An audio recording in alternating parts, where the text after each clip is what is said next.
This is the Doctor, President-elect of the High Council of Time Lords. I am definitely a madman with a box. Anyone for jelly, baby? I'm the Doctor. I'm 904 years old. I'm from the planet Gallifrey in the constellation of Castabras.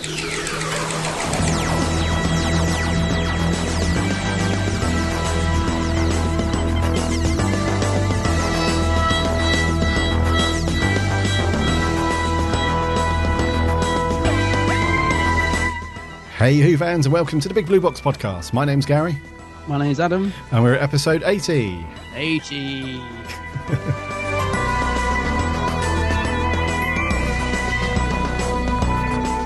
Hope you guys have had a fantastic week and that you've managed to do all sorts of Who stuff as you could possibly do.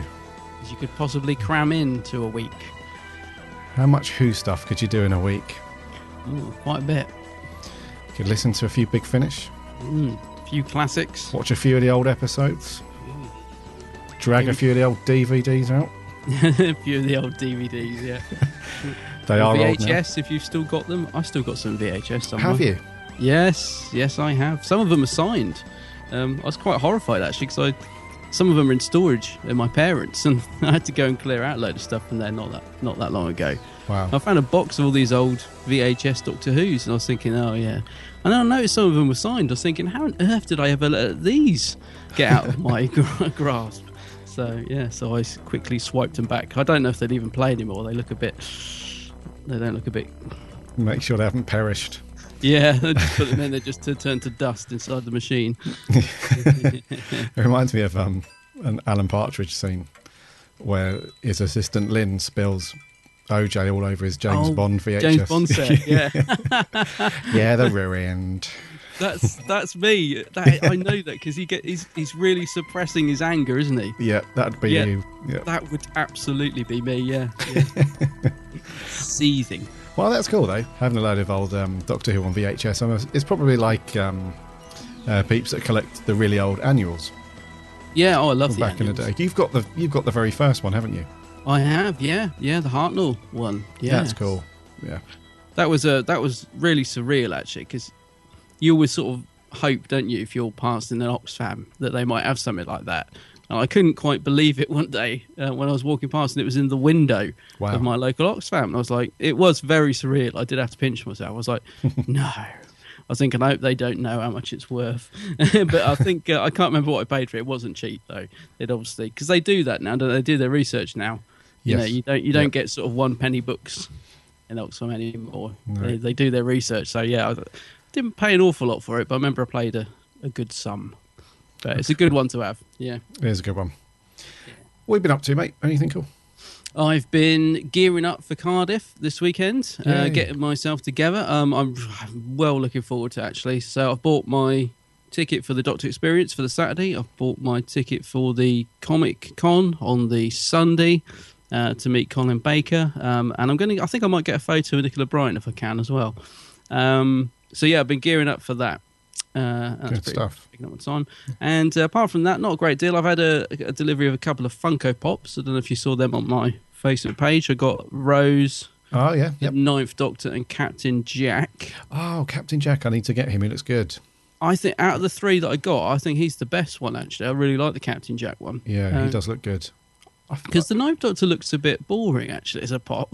Because he's just sort of all in his black jacket and he's got a very sort of... Well, they've all got a nondescript face, haven't they, for those pop figures? But yeah, they look good. But I have to say, out of the 3, the Captain Jack one is the one I like the best. Yeah. Yeah, he does look really... I forgot they were out, actually. I didn't think they were out for another month or so.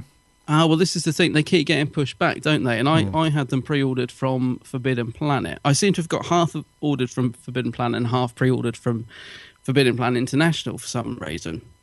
And right. yeah, so the dates keep going back on both sides, and that's nothing new. And I always check every now and again on a site called Star Action Figures. I don't know if you've ever used those. Yeah. And they had those 3 in stock. And the good thing about Star Action Figures is they only charge you $2.95 no matter how many you order. So I was like, right, but they need to be in stock, so they won't send your order until everything's in stock. Right. So I checked that the ones that they'd got were all in stock, ordered them, and they were here within a couple of days, and I just cancelled them off Forbidden Planet. So, yeah. So I think it's like a lot of things. Some places tend to get them quicker than others. They seem to be in sort of dribs and drabs, don't they? That's true. Yeah, especially with Forbidden Planet, they do tend to get things in not all at once, should we say. Exactly. Yes. So, yeah, Star Action figures, they're pretty good, aren't they? I have to say, yeah, I mean, you've got to be, as I said, you've got to be careful that you order everything that's in stock, because they won't send it until your order's complete because of the postage. But yeah, they are great. I mean, I've ordered quite a lot of stuff from them, and it always arrives within a couple of days, unlike certain other stores, which I won't mention. So yeah, I was really chuffed for that. Yeah, they arrived yesterday, and I was like, yay! Cool. I knew what they were. So more Funko Pops. My partner is delighted that I've got more Funko Pops. Yay. And they look cool. Of course, the one that I am waiting for is K9. I can't wait for that one. That's up for pre-order on a couple of sites, isn't it? Yeah, I think I've got that pre-ordered from Forbidden Planet International. Yeah. So that's the one I'm really looking forward to. Good times. Yeah. Have you got any pre-ordered? I've got K9 pre-ordered. Sarah Jane? You getting a Sarah Jane? No. I thought I had Captain Jack pre-ordered, you know. Oh, right. But it turns out I don't. So. You've got 10 in the spacesuit, haven't you? Yes. Yeah. Okay. Yeah. So what have you been up to, mate? What have I've been up to? Not much, really. Unfortunately, I've had to pull out of the Cardiff weekend. Yeah, I know one of our listeners, Lou. She's very disappointed she's not going to get to meet you. Yeah, so she's going to have to make do with me. Yeah, you have to make do. So yeah, I was looking forward to suiting up, as it were, and getting excited for that. But yeah, for one reason or another, I can't make that, unfortunately. So I'm a bit gutted about that. But yeah, not much really. I've been looking into just done a bit of research, really, similar like we tend to do each week on upcoming conventions and merch that's coming out and things like that. And I don't know if anybody saw, but the Robert Harrop peeps posted a couple of sneak peeks of their new Davros figure. Yes, I did see that. Yeah, that's coming out. I'm not sure when that's out. I think it's later on in the year. But that looks superb. They look like they've really upped their game to me. I mean, some of the stuff they've done before has been really good as well. But yeah, I did see this. It looks brilliant and a great figure to have, isn't it, Davros? Yeah. Yes. Yeah. So I'll probably get him because he does look really, really good. Yeah. Yeah. Well, as you know, I've got my eye on the TARDIS, which I wanted for ages, and I also like the Yeti. The Yeti, yes. I'm desperate to get. Yeah, I'm thinking about ordering the Yeti and Sutek. From him. Sutek, oh, brilliant! Yeah, he looks really cool. Looks awesome. The TARDIS. It was funny because when I was watching through the Claws of Axos for this week, I immediately thought of the Robert Harrop TARDIS when I saw that in the episode, and they've got it bang on. Yes, they have got that absolutely spot on, which is awesome. Yeah, it's funny you say that because I did as well, but it was strange. It was only because of the sign on the door. The sign, yeah. Is it saying? Yeah, isn't that weird? Yeah. Because when I first saw it, because you don't really see it much in this episode, or in this story, sorry, and but it's quite close, it's reasonably close up when you see it, and you do see that sign pretty much as it is on that figure. So I think it's because it's dark. It's dark with white writing on it, isn't it? Which it changes. I think that's why it's sort of is more noticeable in Pertwee. I have to say, talking of noticing the TARDIS in that scene, did you notice it was there when it wasn't supposed to be there? You know, because there's a bit of a continuity error there. Did you notice it? Yes, there was a couple of those in the story. Yeah. Because I was thinking, hang on, the TARDIS left, but it's still in the background of the shot. Yeah. Well, when we review that in a little while, there was another scene like that was really funny. Oh right, okay. I look forward to that. I'm going to make a note because you mustn't forget to tell me. I love things like this. Okay. Continuity. Also, I listened to the latest full trailer from Big Finish for the new Tennant Adventures. Oh yeah, I listened to that yesterday. Yeah, sounds really, really good. It does. I mean, I love the dynamic between Ten and Donna. Yeah. I will be honest. It did seem a little bit noisy and shouty. It did seem like they were sort of cramming quite a bit into the trailer, but still very excited about that. And yeah, I just it's great you're having Tennant back in the role. I think he's I'm just very much looking forward to it. Yeah, I think because of the trailer, they want to make it sort of high impact and that sort of thing. I think in context, when we listen to it, as it's intended to be in the story, it should be okay. But yeah, those two, Dr. Donner, they can go a wee bit shouty and especially when like stuff's about to kick off and they're running away and so yeah, it could be quite shouty and busy, but hopefully you pre-ordered that. I pre-ordered the limited edition set. Did you get that one? Yes, I did. Yeah. I've forgotten when it's out now. When's it out? It's out in May, yeah, which will be good. Matthew Ranley from Hill Addicts Reviews said he thought that David Tennant sounded a bit different. Did you think he sounded different? Different. So he doesn't quite sound the same. Yes, there were a couple of scenes. So a couple of scenes. There were a couple of moments in that trailer where he doesn't sound like the typical 10th Doctor. Right. And there are some other scenes where he sounds absolutely like him. So maybe that's just the nature of audio recording and audio stuff. It's slightly different on the old vocal. Yeah, and also he has to do because he's Scottish, isn't it? And he kind of suppresses his Scottish accent to be the Doctor, doesn't he? So maybe that plays a part in it. I always wish they'd just let him use his natural accent, to be honest. But there we go. Because he was quite good with that in the story Tooth and Claw. Where he just because they're in they're with the Scotch Guard, the Scots Guards, and to blend it a little bit, he lets his accent come through. Yeah. And I remember there was a big hoo-ha around his accent, a very political thing about why he didn't, just use his natural accent in the show. And there was a half a dozen interviews that he did, and he just said, well, it was just written that way. The character was written to be, that, not Cockney, but that kind of, what's the word for it? Mockney. A Mockney. Is it a Mockney? No, Mockney. We labelled his accent, didn't we, on one of the shows? It was it was a Thames. It was something like that. Anyway, it was like a Londonish kind of Barra Boy kind of thing, wasn't it? yeah. But I'm not sure why everyone kicked off about that. I mean, it's if your character's written that way, that's the way you play it. It's not like he was like, I'm not playing a Scottish. Maybe it's just because Chris used his natural accent and they made a bit of a point of it in the first episode, didn't they? Saying everywhere's got a north. Yeah. So perhaps when Tennant took over and people know he's Scottish, but he's not using his natural accent, maybe people thought, oh well, Chris did, why can't he? Maybe that was why. But yeah, I must admit I would have preferred it, but I know what you're saying. I think if it's like you said, if he looks like any sort of role he takes on, he's got to find the character, and that's how he thought he wanted to play it, I suppose, or they thought he wanted to play it. So yeah, I get it. Yeah, I actually really like the accent that he does for it. I'm not sure I'd prefer the Scottish one. I think I think it's just because I know he's putting it on. It's sometimes, and I don't like it when he sticks his tongue up. He does that. Why does he do that? I just don't know why, but I don't like it when he does that. A little Tennantism that you're not a fan of, yeah. No. Every Doctor's got those, though. Yes, I was thinking of Pertwee then, were you? Stroking the back of his neck and all that stuff. Yeah. There's one Pertweeism that is absolutely hilarious, and that's his Wurzel Gummidge face. When he gets into, whenever he gets into a scrap, whenever he gets into a fight in Doctor Who, yeah. Or there was one story. What was it? I think it was Inferno. No, Spearhead from Space is a classic at the end when he's got the tentacles around him. Yes, yeah, the tentacles around his neck got him in a headlock, and he does this gurney face, and his eyes go cross-eyed, and it's just Wurzel Gummidge completely. Yeah. Shallot.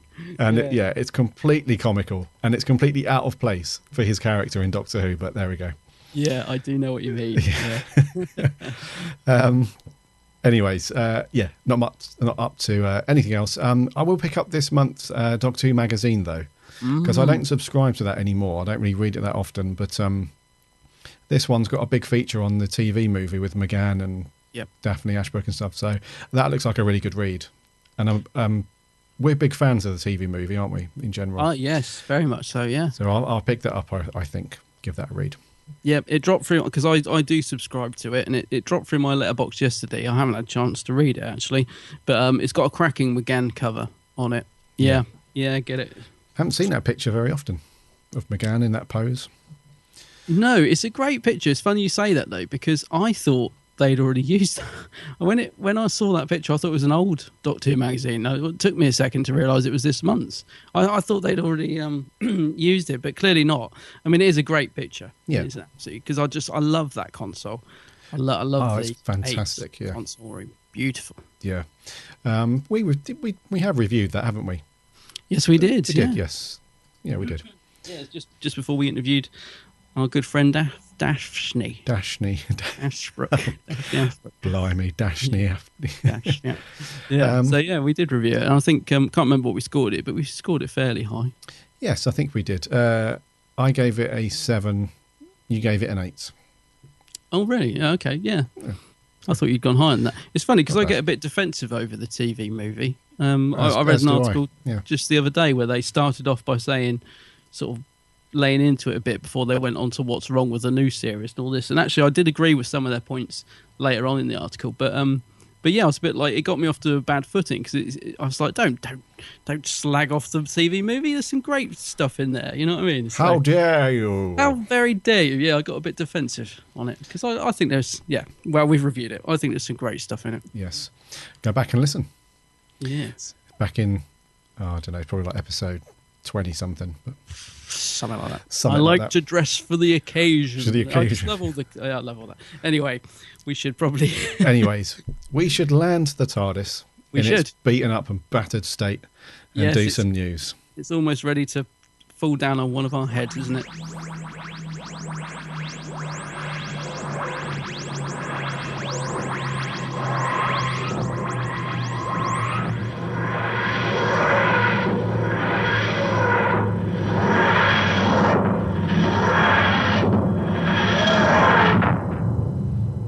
If you're lucky enough to be around on Monday, this coming Monday, the 7th, and you happen to be in London, and you happen to be in HMV on Oxford Street, and you happen to be a Doctor Who fan, Peter Capaldi will be there, Wow, which is nice.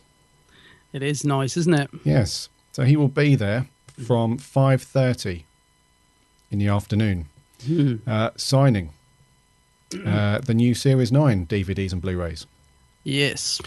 which is great. You don't really see this much, this stuff going on much for Doctor Who. You know, when like the DVDs come out or the Blu-rays for each series, they just kind of come and go. So make a little bit of a thing of it. So I guess because Capaldi's not really busy at the moment, because they haven't kicked off like proper filming as yet, Yeah. it's probably, it's good to get him out and about and promoting this a little bit. And it's just him. Yes, it's just Peter Capaldi. There's no one else It's on the just show. Peter there. Capaldi, yeah. Yep. So you'll be able to. Now, I'm not sure. You used to work for HMV, don't you? So you could probably answer this more than Yep. I could. But you would have to buy a copy of it to get it signed. You couldn't bring your own copy of Series 9 and get it signed, could you? Oh no. I think because Right. there has been a bit of confusion about this because they had like 200 wristbands for what was it, like pre-order or something, and they went very quickly. But you will still be able to. There's still more. I think there's another 200 available Right. in store. So if you can get there on the day, or I think even if you go in and pre-order it beforehand, you get like a receipt or something. Then you go in and get a wristband, and I believe those with the wristband will then go through to the sign-in. It is a little bit. Right, Well, it's right. one of those things that's quite simple, but when you try and explain it or put it online, it can confuse people, because I was really confused what was going on with this when I first looked into it. But yeah, it's great. I mean, I must admit, if I still lived in London, I'd probably find a way to be there, but I don't think I can make it, sadly. But I would love to go. I don't know about you. I'm sure you would, but Yes, I would love to go. yeah. I am tempted. I'm tempted to get down there because I didn't get to meet Capaldi at the festival. So it would be good. Okay, so just to confirm then, you can't walk into HMV at 5:30, pick up a copy off the shelf, walk through and get it signed. Well, you probably can, but it's just whether there's still wristbands left, because they've only got a limited number of wristbands. So basically, yeah, you can do that, but as soon as those wristbands are gone, they're gone. And Right. I think they had 200 of them. So, yeah. That's not a lot, really, for central London. No, it's not a lot. And I think so I'm assuming it's 400 altogether. So they're 200 for early, I don't know what they call it, for their, what do they call it? Their points, people who collect points or something. Oh, right, yeah. So they were online, and then there's another 200 in store, as far as I understand it. So, yeah. But, yeah, Okay. so if you're lucky enough, and I know, chatting to some people on Facebook, that they've gone in this week, and I think what's happened is they've been given a receipt to go back on the Monday to get the wristband, and they've got, like, number 34 or something like that. So that suggests there's still 100 odd left. But that was earlier on in the week, so they may have gone by now. I don't know. Right. So you have to have a wristband to get through to Capaldi to get it signed. Yes, pretty much, yeah. Okay, It would cool. be awesome to get Series 9 signed. They didn't do a signing for Series 8, did they? No. Because I remember going to a few HMV signings with Matt and Karen. They used to do signings when the DVDs come out. And I remember going to one for Tennant, but I couldn't actually get in. It was just absolutely rammed, so I just stood at the side and watched the mayhem. But, yeah, I don't think they did one for Series 8. Oh, okay. Talking of Tennant, actually, very quickly, he's appearing at a convention, isn't he? With some other Doctor Who peeps. You're not on about that Wizard Con, are you? Is it WonderCon or WizardCon? Yeah. Yeah, if you've got a spare 600 quid in your back pocket Yeah. to get in, or whatever it is, the prices are that ridiculous. But yeah, he's there with Matt, isn't he? Matt Smith and David Tennant, I mean, together. You know, why can't they do that in the UK? It Oh, I really know. freaking Don't- burns my freaking... Dude.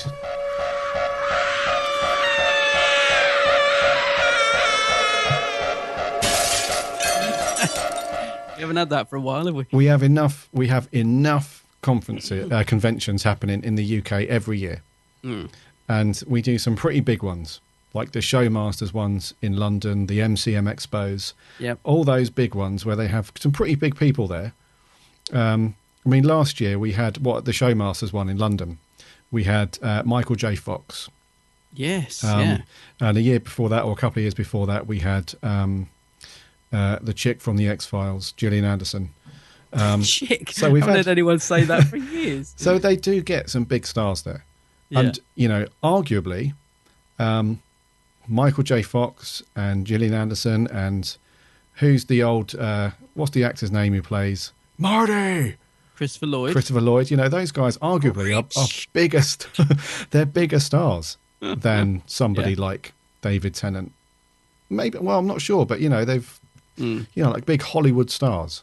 Yeah. So if they can, you know, if they can appear there, why can't we get like a decent range of Doctor Who actors to appear at a UK convention? Oh, I know. I 100% agree. And also the cost of it as well. I must admit, I got a bit excited. I saw Paul McGann was doing a sci-fi cruise with, I can't remember which Doctor it is now. It's Paul McGann. It's probably Sylvester McCoy. It is I can't Sylv. remember. Yeah, Yeah. it is. And I was thinking, oh, that would be funny. That would be fun. You know, trapped on a boat with, you know, those guys, you know. But it, of course, again, it's an American thing. I think it's somewhere in Miami that they ship off from, and they just do a little, you know, round circle and come back. And I was thinking, because McGann's been off the UK circuit for ages now. Yeah. Yeah. And I really, really want him to come back on. I'd like to meet him again and get a Yeah. decent photo with him. Yeah. Come on, guys. I mean, fortunately, we've got people like Colin Baker and Sylv, Tom Baker to an extent, Peter Davison. Those guys are kind of keeping it alive for the UK stuff. Yeah. You know, because as you politely labelled them earlier as convention, yeah. So why can't they? It's really freaking annoying because also people like Billy Piper are there, Aja Freeman, yeah, all like the big people from the current stuff I just know. don't appear in the UK. I have know. no idea why. I often check that site, that Doctor Who actor appearances or whatever, just to see where people are. And I must admit, my heart sinks I don't know why I go on there, because every time I see someone like that I want to meet, all the new series stars, I look to where they are, and they're all in the USA, and I'm just like, I'd start crying into my TARDIS mug. Yeah. Because I'm just like, come back to the UK, even just for one, you know. Even just for one for the Even road. just for one, yeah. One for the team. Right. Anyway, I'm making a moving note on. now to contact the showmasters people to ask why they're not making more of an effort to have these people show at their conventions. Right, I'll sort that, don't worry. Right, Okay, next up. Yeah, I was going to say, I'll have a word with Colin when I see him on Sunday. That's a good point. You have a word with him. Oh, just as I'm giving him the Doctor Who magazine poll of top 10 Doctors, I'll ask him. Perfect. Right, okay, Good moving times. on to other news. Big news from Big Finish. They have lining up some really great stuff for next year. And it always seems weird. You're talking about next year, you think 2017, oh, that's ages away. But God, I remember thinking that about this year, and it's already here. So we've got some great stuff coming up this year from Big Finish. But next year, they've announced another River Song box set. Yay. And she's returning with not one, but two classic Doctors in that box set. So she's going to be with Sylvester McCoy and Colin Baker, the 6th and 7th Doctor. It does seem odd that they... See, the first box set's got Paul McGann in it. Yes. And I can kind of see, that sort of... Maybe they felt they needed a Doctor in it to get people into it, and then, the rest of the series would be River Song carrying it. But it does feel to me like they're a little bit scared to let her do it on her own. I don't know. I mean, it's still good. I'm quite looking forward to it, but I don't know. I'm starting to think, do they think they've got to have a Doctor in it or people won't buy it or what? Well, they it seems to be a very small trend because they've got that Classic Doctor's New Monsters Volume 1 out this year. Yeah, looking forward to that. And as I'm sure you'll mention in a minute, they've got the second volume announced for next year. So it does seem to be a thing where they're trying to get people from the latest or new Who to mix with the old. mix Okay, with the old, yeah, yeah. that makes sense. Yeah, and as I say, no complaints from me. It just struck me as a thought, really. But Do you reckon they're like, Alex, are you going to be okay? Are you going to be all right with this? We'll put a Doctor in there just to make sure that you're okay, and then maybe, when you're older, you can get your own audio series. It's more the fact that River Song's timeline is complicated enough already, and then you throw the fact in that she's met McGann in the first one and met now going to meet 6 and 7. It's like, oh, can it get any more complicated? Anyway, but it's still going to be good, I should imagine, and quite looking forward to that. So that's 2007 River Song box set Volume 2. 2017. Oh, what did I say? 7? Yeah, that's we're going timey-wimey. I don't know where we are. Right, yeah, 2017. Also, there's going to be a second volume of the Churchill years. That's going to be good, I think. Winston Churchill. Well, yeah, it's funny because I'll be completely honest with you. When they announced the first box set, it wasn't something that appealed to me. I kind of thought, well, why would... I don't know. It just didn't appeal to me. But I've heard it's really, really good. Yes. So yeah, I'm not quite sure where it'll follow on from. Because I haven't listened to the first one. So presumably they'll just carry on doing more Churchill stuff. But yeah, I don't know. Apparently it's very, very good. Anyway, the first one. I think quite a few people are like that with the first one. It didn't sort of blow them away. I just remember thinking, because there was so much great stuff announced at the same time, wasn't there? And I thought that was sort of kind of maybe got lost in the mix a little bit for me, that one. But apparently it's very good. So there's a second volume of that coming up. And also, as you just mentioned, Doctor Who Classic Doctors, New Monsters. They're going to be doing a second volume of that as well. So lots of good stuff on its way. The first volume, which is out in July, I think it's July. Yeah, the first one. I think that's my most that's the one I'm looking forward to the most this year. Is it right? That and the Tennant stuff. There's just something about this Classic Doctor's New Monsters. I think it's going to be really, really good. Yes. And also, just to finish up on the Big Finish story, Doom Coalition 2 is out today. It's out today? Yes. Oh, wow.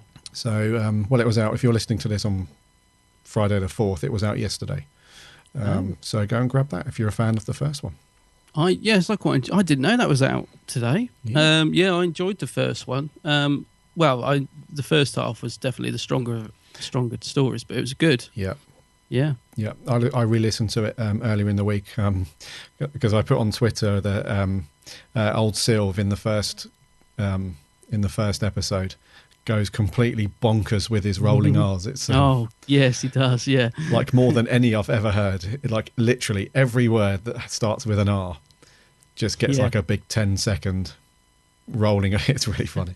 But yes, Doom Coalition 2 Excellent. is out. Last up in the news. Good news for fans of Doctor Who in South Korea. BBC Worldwide have just made a deal with Sky Broadband to make it all available for on demand, which is really, really good news because there's an ongoing sort of unhappiness, should we say, with a lot of Doctor Who fans globally at the moment with any kind of streaming service for Doctor Who, because all the contracts seems to be coming to an end with people like Netflix and Hulu and some other people, and people are not happy at all. No, they are not. So this is great that that the BBC are still trying to get Doctor Who out there with other providers. Sorry, it's not Sky Broadband, it's SK Broadband, which is going to power this system in South Korea. And somebody asked me on Facebook yesterday, our listener Joe Sweeney, about not having any of the classic Doctor Who on Netflix and so on. Yeah. And it jogged my memory actually that the BBC are working on their own video streaming service, aren't they? Yes. Which we mentioned a few months back now. So when that launches, I think it's going to launch in the US this year at some point, but it will hopefully come to the UK. And that will be great because that will just solve all of the contractual stuff. There won't be any mucking around with having certain series on there. I'm assuming a lot like their BBC store, they'll just open it up to every Doctor, and you just pay a few quid a month, and you can just watch whatever episode of Doctor Who you like, wherever you like. Yeah. So that'll be really good, and I might actually do that if they launch it in the UK for a couple of months, just to test that out. But anyway, South Korean fans of Doctor Who, you'll be able to stream video on demand Doctor Who very shortly. Excellent. Good stuff. Let's move on to the giant car boot sale in space. This is Match Corner. Match Corner. Match Corner. Match Corner. I don't know whether to be impressed or disgusted. It's a bit rubbish, but it's pretty. It's very pretty. Right. Cool book coming out soon. We do like our books. We do like a good book. So Candy Jar Books, the publisher that releases the very, very good Lethbridge Stewart novels, they've got a new book coming out in... It's coming out in... I'll get to that in a second. Anyway, it's called Space, Time, Machine, Monster, and it's the Doctor Who edition. And essentially is all about... It sort of digs into the science of Doctor Who, basically. And it's... just to quote the synopsis here, it's jam-packed with aliens, time machines, spaceships, and lots of monsters. This book explores the secrets of the universe's favourite Time Lord. And for an extra bit of fun, we present our own Doctor Who top 10s on topics such as planets, companions, favourite stories, and catchphrases. Colin Baker won't like that. I was just about to say, Colin Baker will not buy this book. I won't be getting him this for Christmas. And quite funnily, it it finishes up saying, so how does a Dalek poo? Let's find out. Well, I think, did we nearly found out in the Which Is Familiar, didn't we, with those underground... I looked like to let a Dalek poo, didn't it, down there? Yes, that was quite gross. Gross. So the book is edited by Sean Russell and our good friend Mr. Andy Frankham Allen. And so he knows his stuff on Who, Mr. Andy, so that's a good thing. So yes, this book is out.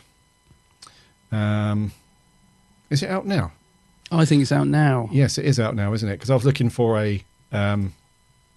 this book is out on X date. Release date, yeah. I think it's already out because you can buy it as part of bundles. And you can. It's out now for $6.99. Oh, there you go. Plus so very postage. reasonable. That's a very reasonable price, yeah. And the cover's very cool as well. It's yes. The author is Mark Brake, who's done quite a few of these books. So this is just like the Doctor Who edition. Yeah. So yeah, Sounds a lot of fun. looks good. Okay, I'm just digging down the back of the sofa to see if I can find a spare £750, Gary, because the Rubbertoe replicas have put up their pre-order for the replica of the 12th Doctor's Sonic, which we haven't really seen much of on screen yet, have we? This, I mean, it looks gorgeous, I have to say. As I said, it's not cheap, £750 plus VAT plus postage. You have to lay down a deposit of £375 when you pre-order it. But if you've got the money, this is a thing of beauty, I would say. It's it's a beautiful design, silver, blue, gold. It comes with in a nice sort of presentation box. Yeah. What else does it have? Well, it's got like a signed. It has like a signed thing inside it, doesn't it? I don't know if it's a plaque or what. Yeah, it's like a little plaque, which is, I'm assuming it's got like the number, like your number. And it's like signed by the original prop maker. Yeah. So this is great. I mean, I would love one of these. I've got to be honest, every time I look at this, though, I mean, I love the colour scheme and I like the look of it. I do always think it looks a bit busy, though. This Sonic, I do love it. But yeah, I'm kind of conflicted with it because I think I don't know. I think it might have been benefited from just being a little bit simpler in design. Oh, okay. But I do like it. What do you think? You're going to get one of these? You got? Well, I'm not sure. I mean, £800 to throw out. I mean, this is not new. This was announced a few weeks ago now, but we wanted to bring this up because if you're not aware of Rubbertoe replicas. They do make some really good stuff. And the reason why some of their stuff is so expensive is because it's that good. So if you are a fan of this one, if you really, really want like the best prop and the replica you can get, then this will be completely spot on because of all of the models that they're making for people to buy, they've also made 2 to use on the show. So they are the actual ones that you'll see Peter Capaldi holding in the actual show. So they're absolutely bang on, spot on. Do I like it? Yes, I do like it. I do think it's a great looking Sonic. It's strange because in some of the videos that we've seen online and so on, sometimes it looks very, very sort of a typical green and blue colour, and other shots it looks like a toothpastey lime greeny colour. Yeah. So I'll be interested to see more in the show with each episode how it's going to look. But it's nice. It's really, really nice. I think I agree with you. I think it is a little bit busy. It does look a bit. Do you know what? It in a way though, it does resemble like the big kind of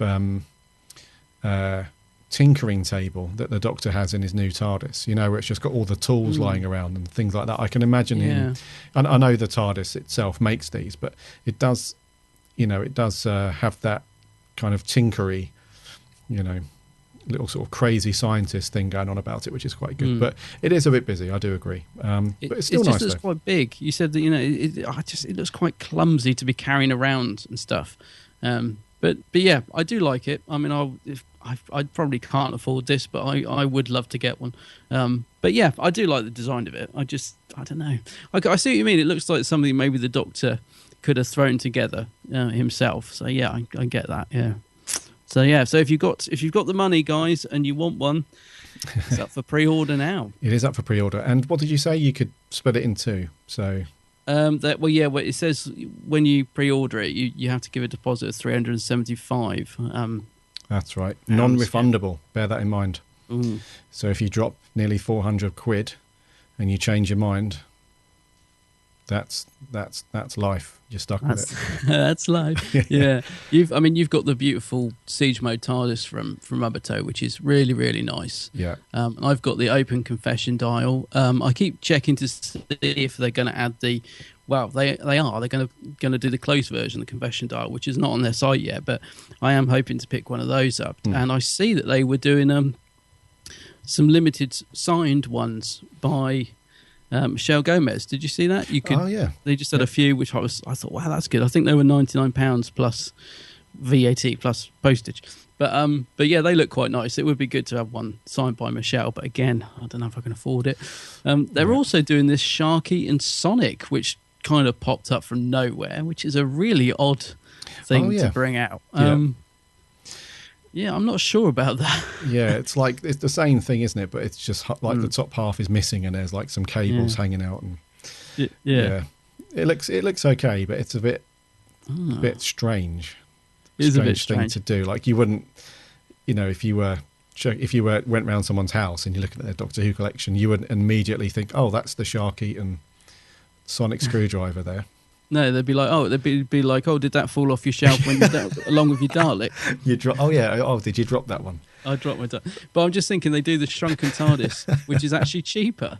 Yeah, it is. It's £2.49. I think I'd rather have the TARDIS. Yeah, but they do great quality stuff though. So if you've got the money and you're a fan of it, then it's a good buy. Yes. Yeah. So I think it's going to do for Merch Corner. Okay. Adam, my good fella. Yes. I'm going to be. You be Pertwee. I'll be Mr. Chin. You sir. What are we reviewing this week? Wow. We're doing the Claws of Axos. Axos calling Earth. Axos calling Earth. Fuel systems exhausted. Request immediate assistance. Missile strike now. Before you start annihilating the thing, why don't we just take a look at it? Axos calling Earth. Brigadier! Well, gentlemen, there's your enemy. We offer a gift. Axonite. Tremendous advantages for humanity in Axonite. And unlimited power. We must have it. Axonite is bait for human greed. Claws of Axos are already deeply embedded in the Earth's carcass. We will consume every particle of energy. I can defeat Axos, but I must have the Master's help. Are you suggesting an alliance? We either escape together, or we die together. Lies are useless, Time Lord. No! We must have the secret of time travel. Stop! Whoa. Wow, action-packed trailer. And this episode, I keep saying this episode, because it's not a single episode, it's a story. This story is actually, it's got a fair amount of action in it. Yeah, it moves along quite a good pace, actually, yeah. We don't see many Pertwee karate chops. No, we don't, actually. We see a little tussle, but we don't really see any of his kung fu shenanigans. So we do actually. There is one good bit. There is one bit like that where he kind of gets the guy, does that 2-finger thing to the neck. Oh yeah, which I loved. Yeah, we do. That's the only bit though. Yeah. Please, yeah. One thing that's quite annoying though is when he does things like that, and people say like, "Oh, he's just like that Vulcan guy from." No, he's not. No. He's definitely not. Just to put that out there. Yeah, Spock. The claws of Axos. 1971. Oh wow. 4 episodes, roughly half an hour each, and yes, pretty good story. This one. Yeah. The story behind it. This is part of Doctor Who eras where the Doctor Who era where the Doctor is trapped on Earth. For those of you that are not sort of familiar with some of the Pertwee era, the Time Lords have confined him to Earth, and to sort of pass away the time while queuing up at the job centre, he bags himself a job at UNIT, kind of, as a scientific advisor, I guess. Would you say? Yeah. Scientific advisor. Yeah. So he's like the handyman for space stuff. So when UNIT are on the ropes, and there's some kind of alien thing going on, they call the Doctor. He turns up, moans quite a lot that he can't do anything about it without his TARDIS fully operational, but helps out anyway. So this is one of those stories where he's trapped on Earth. The Time Lords have blocked his cognitive sort of powers to fixed the TARDIS materialization thing, which really annoys him. Yeah, he's very angry. Yes. And while he's in this period of just sulking and sunbathing, an alien ship is discovered, which they with much hostile force try and blow out of the sky. That goes horribly wrong. The ship lands, and these alien beings, the Axons, basically their plan is to strip the Earth of all of its nutrient to power their ship, so that they can do the off. But they disguise this as like we come in peace, kind of, here's like a really cool piece of technology that will give you like unlimited sustainable energy. You can, all that stuff. But what the human race doesn't realize is that by doing this, it's basically just going to, trigger off this feeding frenzy from this power that will just strip everything, and off they can go. But the Doctor does intervene with some help, some pretty good help in this one. And ultimately, Axos and the Axons are defeated, and there we go. Yes, yeah, it makes an allegiance with the Master, which not for the first time, is it? Not for the first time, and it's quite rocky still. Yeah, they haven't quite moved on past the we're still fighting phase. It's like you've had a massive bust up with your other half, and you've sort of made up, but you're in that zone where you're still miffed about it. Yeah, you're still seething underneath. Yeah, it's like, well, we've moved on and I've forgiven you, but I haven't quite forgotten it yet. I can still remember the original reason why you annoyed me so much, but I've let it go. So let's just move on. So they do form a bit of an alliance in that way later on in the story. Yeah. Anyways, before we just end up going completely off tangent and discussing this in vast amounts of waffle. So 4 episodes. What did you think, before we get into details? What's your overall feeling? Overall, I actually really quite enjoy this one. Yeah, I think, you said earlier it's well paced. I think it moves along quite a good speed. I didn't say that. Didn't you? I did not say it's well paced. All right. You don't think it's well paced? I've got in my notes the contrary. Oh, really? Oh, I thought it whipped along quite a good pace. Okay. Well, you found it a bit slow. In some places, yeah. Yeah, okay. No, I thought it moved along all right. I like the fact the Doctor describes himself as a galactic yo-yo. Yeah, that's awesome. Yeah. For being stuck on Earth.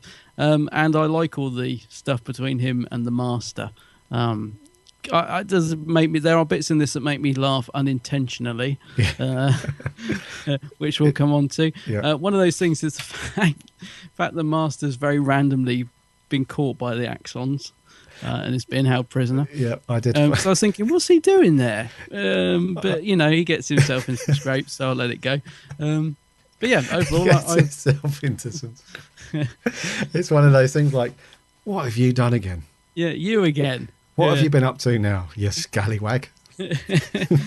It's quite handy, isn't it, that the Doctor's been trapped on Earth, because the amount of invasions and Daleks and all the things that happen while he's there. I dread to think what happened if he was just off gallivanting around the universe. Yeah, exactly. Yeah, but a lot of alien invasions while he's on Earth. So yeah, but no, overall, mate, I quite enjoyed it, to be honest. Yeah, I quite like this one. Cool. But it sounds like you weren't so impressed, so tell me more. No, I do like this one. I do like this story a lot. The reason why I like it is because it does mix things up a little bit. We don't have... I quite like this era with the Pertwee stories where he's trapped on Earth. I think maybe they did it for a bit too long, but it does have a cool concept where he can't just jump in his TARDIS and try and run away, which we'll come on to in a bit, but I found just utterly hilarious at the end of this story, where he's just completely desperate to leave Earth. That's partly what forms his allegiance with the Master, isn't it? Yeah. It's like, you fix this, we'll both bugger off, job done. Yeah. which was just completely hilarious. This story is actually funny in a lot of ways when it wasn't meant to be. I know. I thought that. Yeah. So a lot of funny things happen where it's meant to be completely serious. And but no, I do like it. I think it does mix it up with the Doctor being trapped here, so he has no choice but to sort of muck in and help out. The Master being there, although highly hilarious, is good. Roger Delgado's performance is pretty good in this. But there's a couple of other people that are really good as well, the supporting cast. So Bill Filer, I'm not sure if that's his native accent or if he's putting that on, but I quite like his character. And also what's his character? Is that Filer? Or Bill Filer, yeah, Paul Grist, yeah. And I really like who's like the Churchill type of Mr. Chin. Mr. Chin, that's the one, yeah. Mr. Chin. Although his character is quite annoying, I thought his performance was really good. So yeah. And Katie Manning was not too bad in this. For many reasons. Yes, I noticed it as well. Yeah. So overall, yes, I think it's a good. So there are some weak points, definitely. There are some, and there are some little fluffs in production.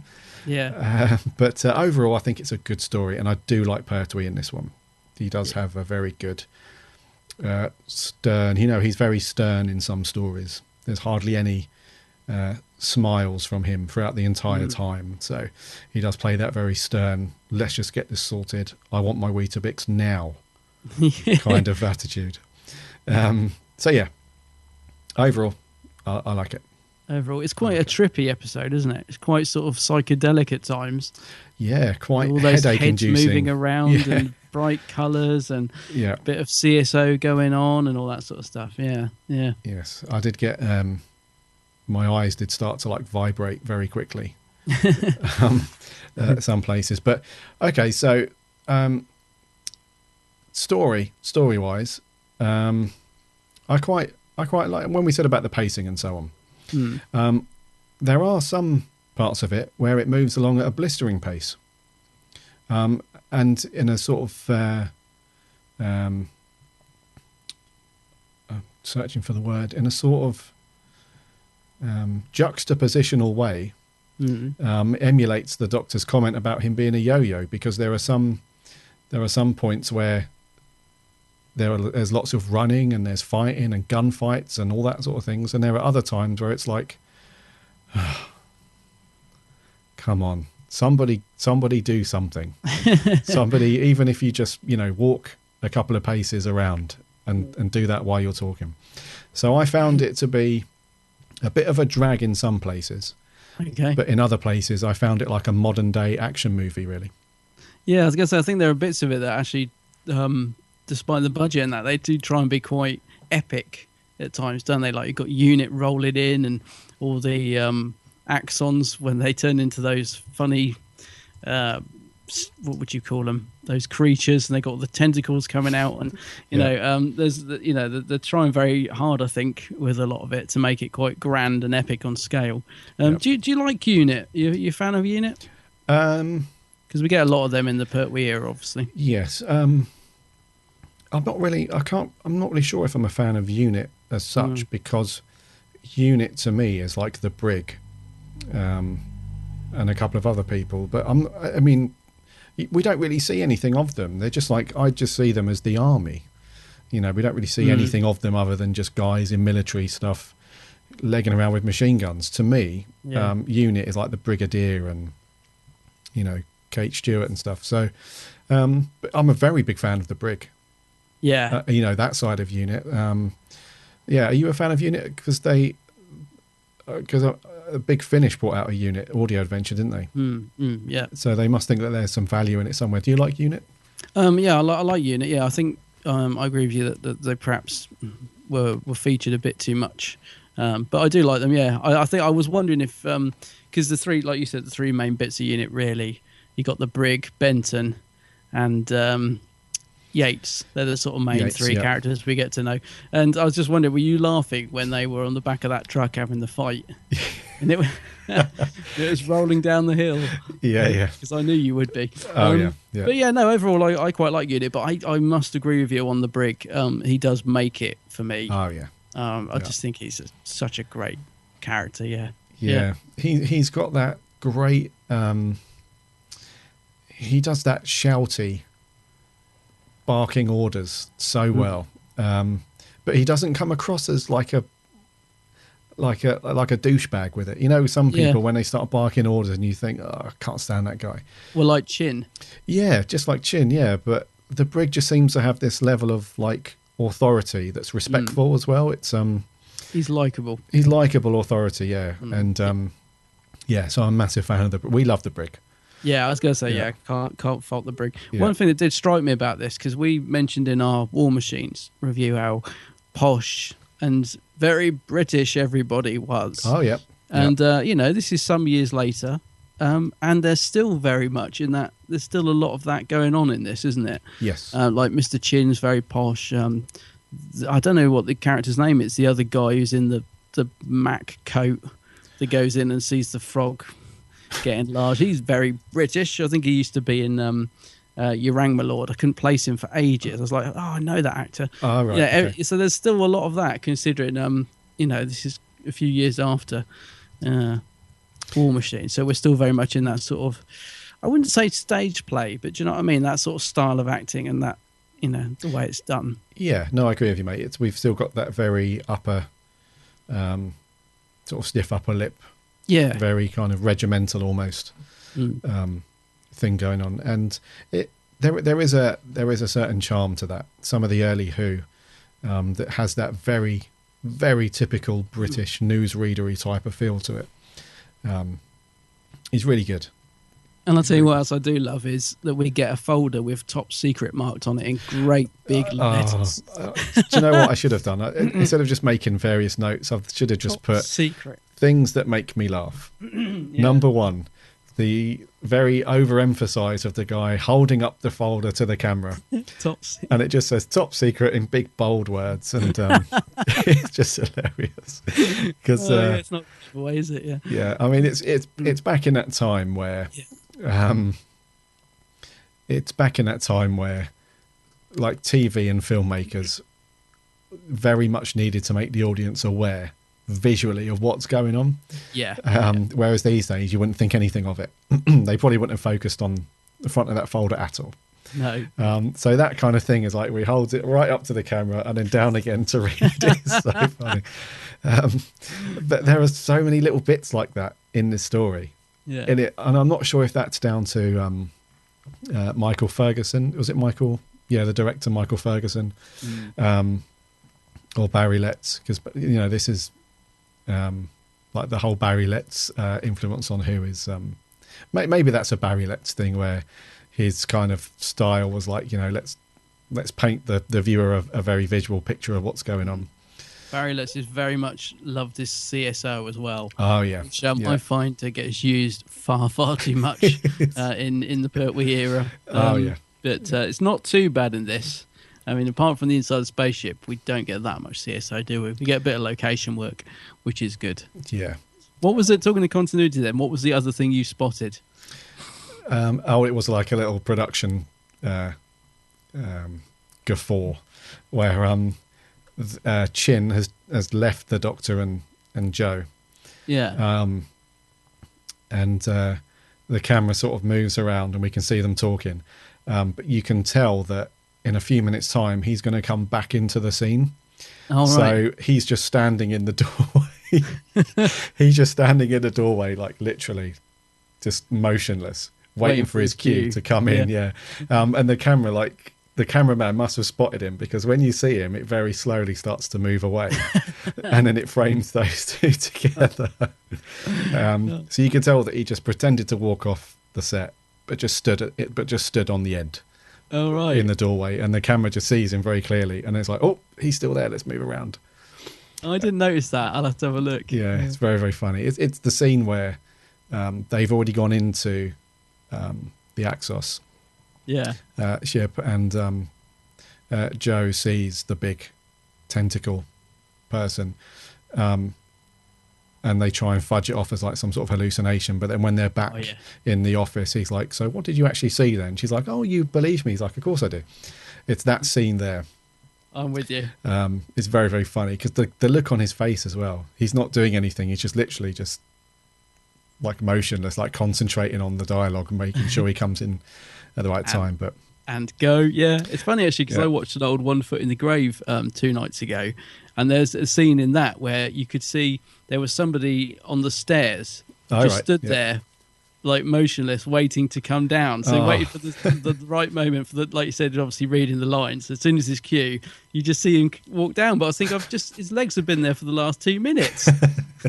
So obviously, yeah, back in the day, I suppose people had smaller TVs that they wouldn't have probably cropped the picture. They're probably watching that in galleries thinking, they won't see that. Do you know what? That might be a factor in it, you know? Mm. They might have thought, because I know these DVDs are represented in that 4:3 picture ratio, but they might have thought that, you know, TVs back in the day, nobody will notice. Yeah, well, they didn't. They didn't think. They didn't sort of think they'd be. I don't think they could ever imagine that they would be released, you know, in the format that we get them on and all that sort of thing. You know, because these are all wiped, weren't they? These are one of the stories that was in that batch that got wiped, that's why the colours bleed all over the place because they've had to dig out these copies from wherever they found them and remaster them and mix black and white picture with colour and all sorts to get these things back together because the original copies were you know, scrapped.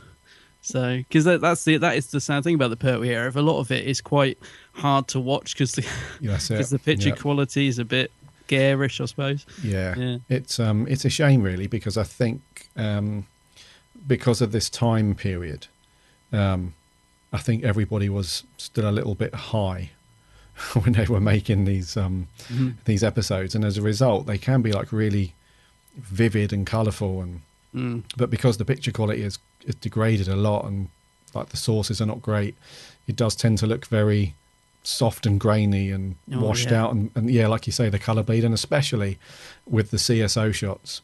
Oh yeah. And if listeners, if you're not sure what we mean by CSO, it stands for colour separation overlay, and it's essentially just blue screen. Blue screen, yeah, or green screen, yeah. Yeah, so back in the day it was blue, wasn't it? Where the actors just did those scenes on a blue screen, and then they put like the backgrounds in afterwards. But you can't criticise that really, because the tech back in the day, it just wasn't. You know, there was just no good way of doing it. You'd kind of, and some of the worst I've seen is actually in the Tom Baker episode Robot. If you look at some of it in that's really bad. Oh, I tell you, no. What's the one you've got to see? Oh, which one is it? Problem is, I've got Nightmare of Eden stuck in my head, and it's not Nightmare of Eden. It might be The Invisible Enemy. I forget now, but there is one where it's. I think there's a whole episode which is just all CSO caves. That's. I know the one you mean, yeah. Yeah, and they were like canines vanishing through rocks and things. It's so bad. I don't know. My memory's cheating. I can't remember the name of it, but yeah. If you want a good example of it in the Pertwee years, Inferno, the last sort of quarter of Inferno, where all the lava is like coming down. What they've done is they haven't got the size proportions right for the lava, so it looks like they're tiny little figures, and it's like huge, like 3,000 foot lava is like coming through the door and stuff. Anyway, CSO back in the day wasn't amazing. Very much high tech. Yeah, so we have to forgive. Yeah. But I mean, apart from the CSO, the production wasn't too bad, I thought. Because although it's mainly sort of shot in these like mobile offices that look like that you see on building sites these days, I thought the Axos, the ship, was really well done. You know, when it's just out in a field and have like the way it opens up. Like I love that. Yeah, I thought that was really well done for the time. Yeah, no, it really does look great. I absolutely love that. It's a shame that we do get a terrible sort of shot of it floating in space. I think is it right at the beginning? It looks like a flatworm that's Actually, no, not that bit. I don't know what it is. It looks like a terrible early graphic. Oh, that's the very opening shot, like the first Which second. is terrible. Yeah, it's such a shame because the other bit doesn't look too bad, and the bit on the planet, on Earth, I mean, looks great. So it kind of gets better. Yeah. Yeah. It's I know what you mean. It's it just looks like a little yellow blob moving across the screen, and then but the actual set, that Axos ship is full size as well, so the actors go in and out and they get thrown out of it, and the way that it opens with all these triangle segments and stuff is really well done. Yeah, it's a really nice design of that. Yeah, I like that as well. And then when they're actually inside the ship, that doesn't look too bad. It's all very oh god, I'm thinking of the eye. Well, do you know what? It doesn't look too bad. Like the way that the I don't know how they kept a straight face. The it looks iris, rude. like the iris and people how it's done, it's quite good. But it's and they've got like these tentacles which look like crab claws, which are obviously actors who are putting their arms through and are like trapping people and things like that. I mean, it was all done very Blue Peter back then, wasn't it? It was all,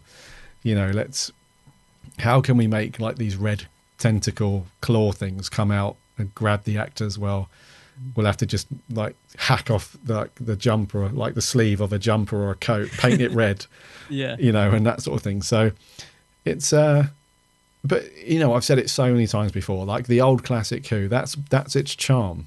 Oh, yeah, very much so. Yeah, that's what makes it, the show that it is. Like and they were just at the time. I mean, they weren't making something that, they were just making a program to go out weekly. It's not. They had no idea that it was gonna, be what it is today. I suppose. You know what I mean? There were all DVDs and extras. I mean, when they were making these, they're just trying to get it done the best they can at the time. And like you said, that is why when you look back at these, even bits that we laugh at, like you said, it's what's great about it is that what they managed to achieve back then. It's brilliant. Yeah. And what's quite impressive is that the majority of the cast in pretty much every classic Who, right up until Sylve, right up until classic Who finished, they all take it very seriously. Yeah, it must be very difficult to act seriously to like a floating polystyrene eyeball that, that supposedly, you're supposed to have a full blown conversation with. It must be. I mean, in some respects, it was probably a lot easier back then because if you look at any of the behind the scenes stuff, like modern films like The Avengers or stuff like that, where a massive chunk of it is green screened. And even like a lot of the characters that they're fighting against are are like CG created characters. It must be so difficult to try and imagine that in front of you, to try and act well as well. Whereas at least back in classic Who, even though some of the props were dreadful and, very much like, how can we construct this, go down the shop with a tenner, come back with some stuff and we'll make it. At least they had something physically there that they could actually look at and do something with. Yeah. And I'd actually prefer this because I think we've become so like we used to CGI that I think actually it's dated pretty quick because now when you look at a lot of those films, your head's just telling you it's not real. Yes. And for me, it ruins it. Whereas at least, okay, you look at this and you think, oh, it's made of, cardboard and whatever. And like you said, a shirt. And, although they've cobbled it together, I like it because it's actually physically there. Yeah. Like you said, that opening of the spaceship, that is there on that location. Whereas now it would probably be CGI'd and it would probably date a lot quicker than what we get to see in this, I think. Yeah. And it's, that's one of the biggest complaints. I'm not going to hit the rant button now, but it's one of my biggest complaints with the Star Wars special editions, although I knew you were going to say that. Although it was done with good intentions, even now those special effects that were added in after already look very dated, so they make the film look even weirder than when they first brought them out. No, they should just, anyways, the old physical stuff from classic Who, even though it can look a bit dodgy, and the old classic saying about wobbly sets, even though it can look, very, very cheap and stuff like that. At least they actually sat down and thought, right, we need to shoot in this set and this set, so let's make it however we can with whatever money we've got. And what did you think of the look of the Axons themselves then? Because I think they've used quite a bit of imagination with those. Now you're laughing. I'm just going to say I love the look of them. Right. I love the design of them. But if you break it down to what we've just been talking about, you've got a wig sprayed gold, a ping pong ball chopped in half for eyes, and some gold paint and a rather fetching leotard. That's what they actually are. But yes. I like the, okay, maybe not the leotard so much, but I do like the actual look of the head. I think it looks kind of like Greek god. Yeah, I don't know. I like it. But what do you think? Does it work?